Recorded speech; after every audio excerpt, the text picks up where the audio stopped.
Hey, high achiever. I know you care deeply about goals, performance, and accomplishments, but you might feel stuck sometimes. And that's where I come in. My name is Charlene Jefferson, and I am a certified high performance coach, here to guide you as you create intentional habits and routines that will get you to the next level. Whether you want to grow in your career, business, relationships, health, or hobbies, I'll help you propel your goals forward through the habit of living.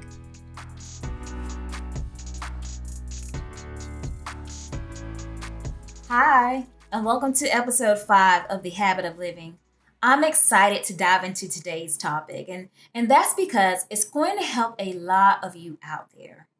Today, I'm teaching you how to prepare for success, minimize distractions, and prevent self-sabotage. Anyone need a little lesson on that out there? Whether you feel that you do or you do not, learning how to create a habit of living that allows you to live from abundance and to experience high performance living definitely takes preparation.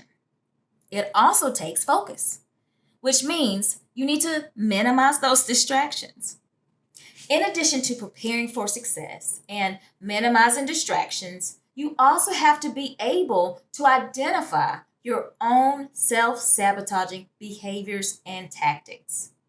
So I'm going to ask you these two questions. I want you to kind of ponder them as I go through this episode. The first question is, do you find yourself repeating behaviors that sabotage your success? The second question is, are you ready to put your limiting behaviors to rest in favor of a better outlook and greater fulfillment? So, like with anything, the very first step to the success that you crave is being able to recognize the limiting beliefs that stand in the way of your success. Once you're able to do that, you can banish those beliefs in favor of more empowering ones that support your success. Now, in order to experience sustained success, you have to prepare for it. There is no other way. It just does not fall in your lap. You have to prepare for all that is to come with pursuing success in your career, your relationships, your business, and your finances even. Many times, you'll find that many tweaks or easy life adjustments are necessary just to keep you on the path to your dreams. Too often, your dreams are pushed off to the side simply because they seem unrealistic. However, dreams are supposed to be lofty. They usually require extra effort to achieve them. They require you to behave as someone you've never been before, and that can be difficult. So, if you're feeling a little discouraged because your dreams seem to elude you, know that this is a very valid feeling. I've been there, and I've been able to overcome it, so I know that you do. So, I want you to avoid letting that feeling last too long for you. Don't stay there. Don't get stuck in that because you possess the drive it takes to achieve your greatness. You really do. Now, you probably just need a little help, a little guidance with staying on the path to your dreams and attaining success. I help my clients to do this in my one-on-one coaching program where we sit down, we identify their goals, but we also talk about those roadblocks. Those personal challenges that they often face. We discuss the power of being able to recognize the distractions and when they get distracted. We also discuss how to take action quickly to get you back on track, the right track, that is. Now, my clients know that I am their biggest fan, like I'm their biggest cheerleader, and they also know that they are always one decision away from living out the best version of themselves. Now, because sometimes bumps in the road, right, they can put a damper on our spirit. Has that ever happened to you? It's certainly been the case for me as I'm out now and, publicizing my podcast and all these things that I'm doing, but you don't want it to just put a damper on your spirit because you need to know the steps to take to get back on track. And you'll be able to avoid being conquered by those obstacles if you do. Now, this reminds me of a story that I heard recently. And I really like this story because it resonated with me. And I thought, wow, how simple it was to just absorb all of the nuggets, of that story. And when I think about this podcast, The Habit of Living, I don't want, you to start a better habit of living when you're older and into adulthood. I believe that you should start earlier. I believe that this is a great story for the kids and, any younger folks out there who are looking to take a better, more proactive approach to living. So, I'm going to share with you this story, and it's the story of Franny, the focused fish, which is a story about staying focused, staying focused on your goals even when those distractions are tempting. And boy, if you're just starting college or you're into middle school for the first time, all the things are just going around. You're just seeing all these new things, but how do you stay focused and from those distractions? So, Franny's favorite activity was going for an afternoon swim with her community school. And, what does she discover when one day they leave her behind to fend for herself? So, here's the story.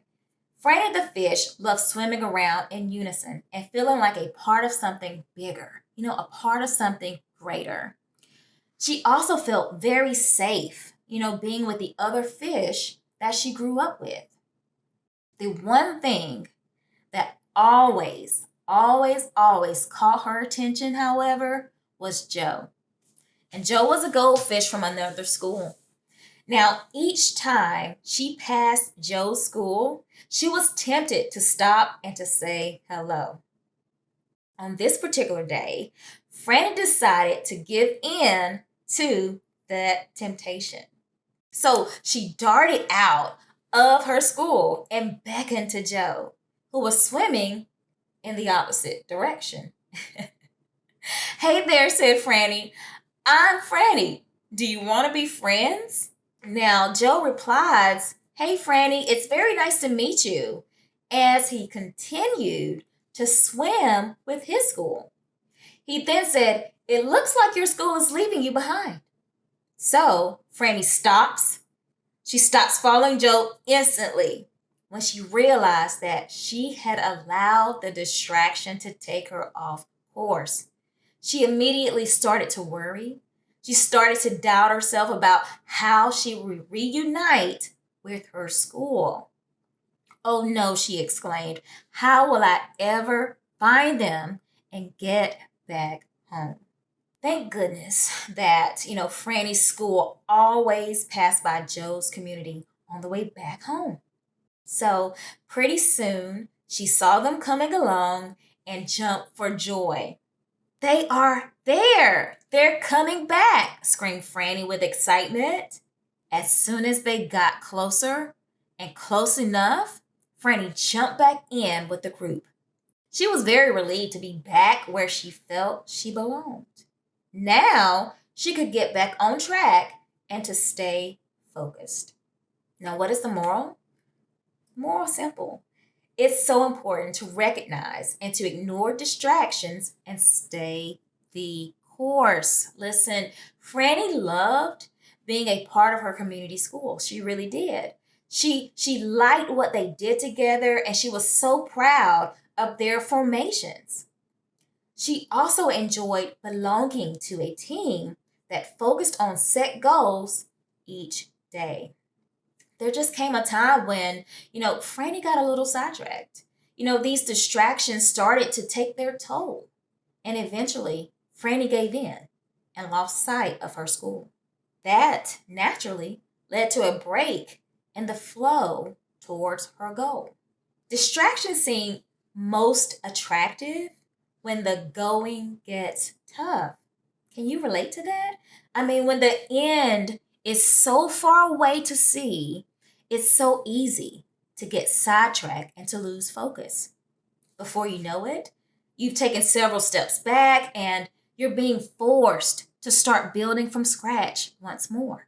That doesn't feel good. That is why it's so important to maintain your focus, even when you're weary from pushing and pushing through. Even the slightest distraction can make a complete mess of your progress. So, give yourself the opportunity to realize your truest potential. Anything vying for your attention right now is likely going to be around after you achieve your goal.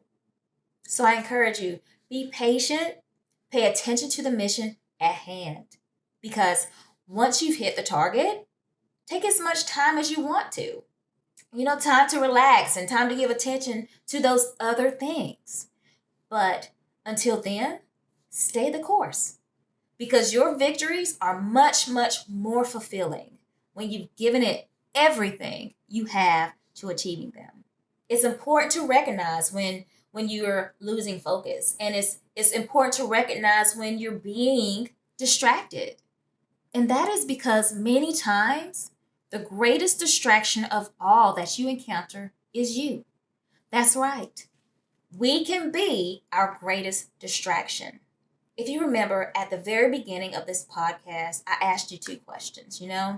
And first question was, do you find yourself repeating behaviors that sabotage your success? The second question was, are you ready to put your limiting beliefs and behaviors to rest in favor of a better outlook and greater fulfillment? If you answer yes to those questions, then I want you to look for these self sabotaging tactics in your life so that you can replace them with more productive thoughts that support your success. The very first self sabotaging tactic I want to tell you about today is settling. I'm trying to figure out where to start here. Settling for less than your best causes you to stop short of unleashing your fullest potential. Sometimes you settle for less because you're scared. You're scared of encountering failure or starting something new or losing something that you have to give up to start this new journey. And other times you may settle simply because you lack awareness of your own strength. I want you to test your strength constantly. And here's how you do it the best way. You do it by going out of your comfort zone. Face your fears because more often than not, your fear is the only obstacle between you and ultimate success. The second self sabotaging tactic is expecting too much from others. When you automatically expect help from others or you anticipate that others are just going to bail you out of a tough situation, you're expecting way too much. You have to realize that you are only responsible for yourself. You're on the hook for yourself. And even if your friends and family have helped you in the past, they may choose to let you fend for yourself this go round. So, I want you to always be prepared to handle the consequences of your actions and to clean up your own mess. So, choose a more sensible path, a path that takes into account that you may journey to your destination alone. The third self sabotaging habit is feeling sorry for yourself. If your current situation causes you to feel like something is missing, change your circumstances. And I know you're saying, Charlene, that's easier said than done. But instead of dwelling on what could have been and focusing on the unfortunate hand you've been dealt, seek to understand and to learn from every experience and focus on the solution instead of the problem. This is going to help you. In fact, your success is your responsibility. So I want you to hold yourself accountable for your results and allow unfortunate situations to steer you towards success instead of deterring you from achieving your dreams. By maintaining this type of mindset, even your worst trial will be far better than remaining on the sidelines of your life. The fourth self sabotaging tactic is lack of a second plan. You simply just don't have a plan B. Now, if your initial plan gives less than desired results, your only chance at success is your ability to adapt. Everyone needs a plan B. And I know it may seem pessimistic to plan for an unfortunate event or an outcome that's unfortunate, but this type of planning is actually proactive because it's showing your mind that you're serious about reaching your desired destination. I mean, you're really serious about achieving success no matter what. So, ensure your financial security, your mental health, and well-being by always planning for that unfortunate outcome while expecting and executing on your plan A. If you often find yourself doing any of these four self sabotaging behaviors that hinder your chances of success, I want you to decide that today is going to be a new day. Today, you're going to choose a different approach. Because the important thing here is that you recognize the thought patterns, right? And the behaviors that limit you and head in a new direction, a direction that supports your success. Replace stinking thinking, guys, with a productive, solution oriented focus. A focus that tells your mind that you deserve the success you seek. And when you do this, your success is inevitable. So, just to recap, how can you improve your habit of living? Well, the first thing is by preparing for success. And you do this by understanding who you need to show up as in each arena of life. What habits do you need to develop and to demonstrate to live out the best version of yourself consistently? You also can develop a better habit of living by recognizing when you lose focus and become distracted so that you can quickly take action and get back on track. Remember the story of Franny the fish? Another way that you can ensure you're elevating your habit of living is by avoiding the biggest distraction of all, and that is your own self sabotaging tactics, especially those four that I've covered with you today, which are settling, expecting too much from others, feeling sorry for yourself and getting stuck there, and a lack of a plan B in your back pocket. No more stinking thinking. I don't want you to let another moment go by where stinking thinking is occupying space in your mind or in your behaviors and your actions. Listen, you deserve the best version of yourself. Your family, your children, they deserve the best version of you. Your career, your business, and your clients and customers, they all deserve the best version of you. So you need to give the boot to your stinking thinking. Don't leave your success to randomness. I know that you want more for yourself in life and your career and business. All of that starts with preparation. It all starts with preparing for success, minimizing those distractions, and combating your own self sabotaging tactics. Listen, I know that this can be challenging. I've been all through all of this myself. I mean, being able to recognize and to call yourself out when you know you're self sabotaging, it can be hard to admit that you need help and guidance to plan for success so that you can reach the next level in your life. This can be hard. It can be tough because you want more, you deserve more, but admitting to yourself that you need help and guidance, it feels like failure. It feels too dependent, and you're an independent woman, and this feels like weakness. There's a quote someone shared with me some time ago, and it said, "Pain is weakness leaving the body." How much longer will you pain yourself with the frustration of being in analysis paralysis, where you want to move forward, but you've analyzed and overanalyzed and talked yourself right out of taking action? How much longer will you pain yourself with the fatigue of making decision after decision when those decisions don't even move you forward or even closer to achieving the goals you truly want to pursue?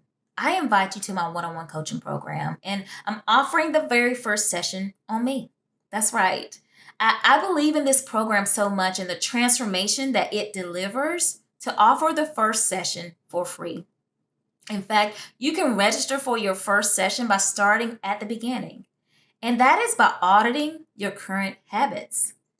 Because your current habits are what's keeping you on the struggle bus. And whether you're the CEO of your home or the successful business owner, you cannot outrun poor habits. So click the link in the show notes to start your free audit. Then I will hop on a strategy call to talk success with you and to get you on a path to a better habit of living. In addition, if you want to learn more about how to achieve success, the foolproof way that is, register for my upcoming webinar, 6 Steps to Create Success.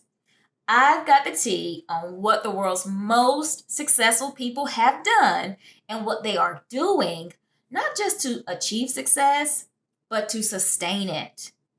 I know you want to be successful. I know that. So this webinar is a great place to learn through others' failures. It's also a great place to capture some nuggets on how to get out of the rut you may be in because you're fear struck and not experiencing true fulfillment you like to in your career or in that new business you're starting. The more you try, in fact, the more burnout you experience. Or maybe your relationships seem to be bleak and unfruitful, and it seems that the more you try to fix them, the more distant and frustrated you become. That's no way to live. So I want you to register for one of my upcoming webinars, 6 Steps to Create Success, at the link in the show notes. Guys, I just want to say thank you so much for joining me today. It has truly been my pleasure talking to you about how to prepare for success, minimize distractions, and prevent self-sabotage. Listen, if you can rid yourself of the stinking thinking you've been doing, then success is inevitable. I hope your habit of living can be elevated from what I've shared on today's podcast. So I want you to go ahead and get in the habit of living. See you in the next episode. Thank you so much for listening to the Habit of Living podcast. If this episode resonated with you, please share it with a friend so we can grow our community. It would also mean the world if you left a 5-star review on Apple Podcasts. If you want to connect one-on-one, follow me on Instagram at I am Charlene Jefferson or on LinkedIn at the link in our show notes. See you in the next episode.